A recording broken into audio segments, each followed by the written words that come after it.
Hey guys, it's John from Album Review TV. Today I am reviewing Warrior, the second studio album by Kesha. She's a pop recording artist, also a songwriter as well. She writes the majority of her tracks. There are a lot of outside co-writers, but mostly on this album she has taken control of the songwriting more of the style of the album. She is very well known as being one of Dr. Luke's top proteges. Dr. Luke, if you don't know, is the guy who makes a lot of the beats for top 40 songs. She's kind of stepped outside of the box here and really expanded things on Warrior, because on the first album it was mainly, just a straight up, not many instruments, actual instruments, a lot of drum machines, a lot of pop beats just kind of going in the background on the first album, Animal.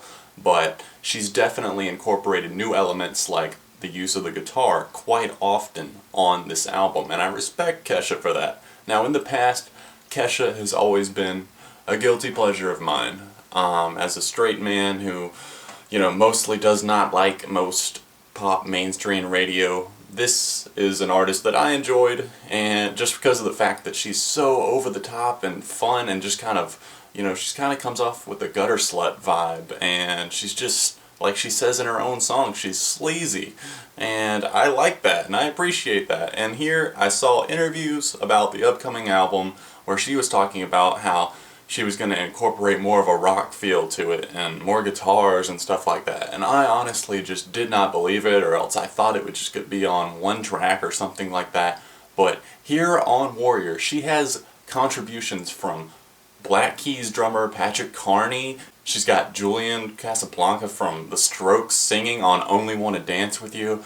She's got the Flaming Lips singer. She's got many outside contributions, even Iggy Pop, things I did not expect at all. And I definitely respect Kesha for sticking to what she was saying about making a more rock-feeling album. Now, obviously at times, songs like Crazy Kids, Die Young, even though Die Young does feature some nice guitar work and it's nice to hear a guitar, it's still very mainstream pop radio type stuff. It's easy to tell which ones were meant for like pop radio and stuff like that. But she really did step outside of the box, and when you listen to the whole album, there's some very good pop tunes on this record. Now, lyrically, it's mostly more of the same. She gets a little bit more personal at times on songs such as Wonderland, which is something, wow, I did not expect at all from Kesha. I don't know why, but Wonderland kind of reminds me of the song You and I by Lady Gaga, at least the pacing of it a little bit. And on Only Wanna Dance With You, the guitar solo, it just kind of sounds like Jessica from the Allman Brothers Band, a very old track. I don't know if you guys have ever heard of that before, but it just kind of gave me that feel for a second while I was listening to the guitar solo. Guitar solo Kesha song, that's still kind of blowing my mind, at the fact that I'm saying those two things in the same sentence, but it's true.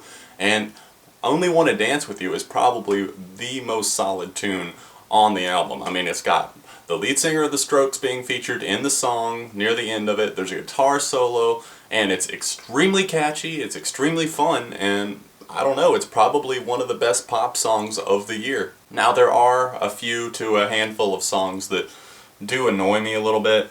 Songs like the second single, Come On, it doesn't really do anything for me.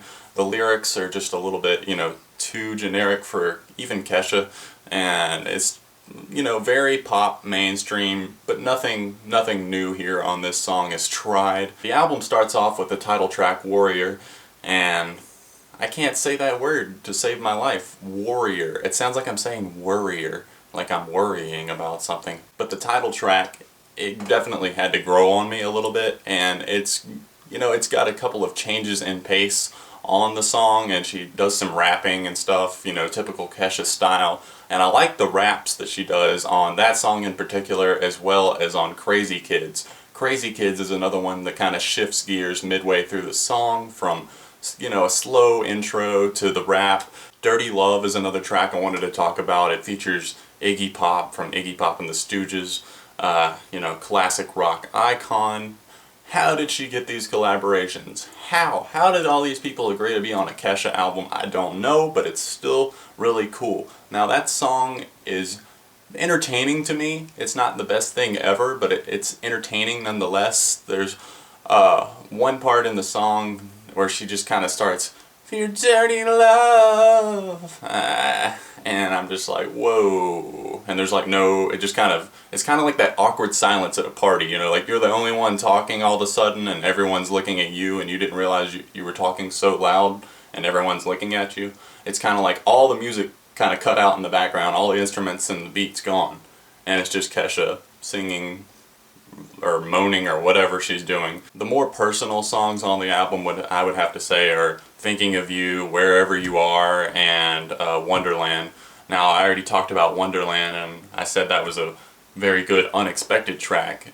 For me, that's one of my favorites on the album. She really slowed things down there.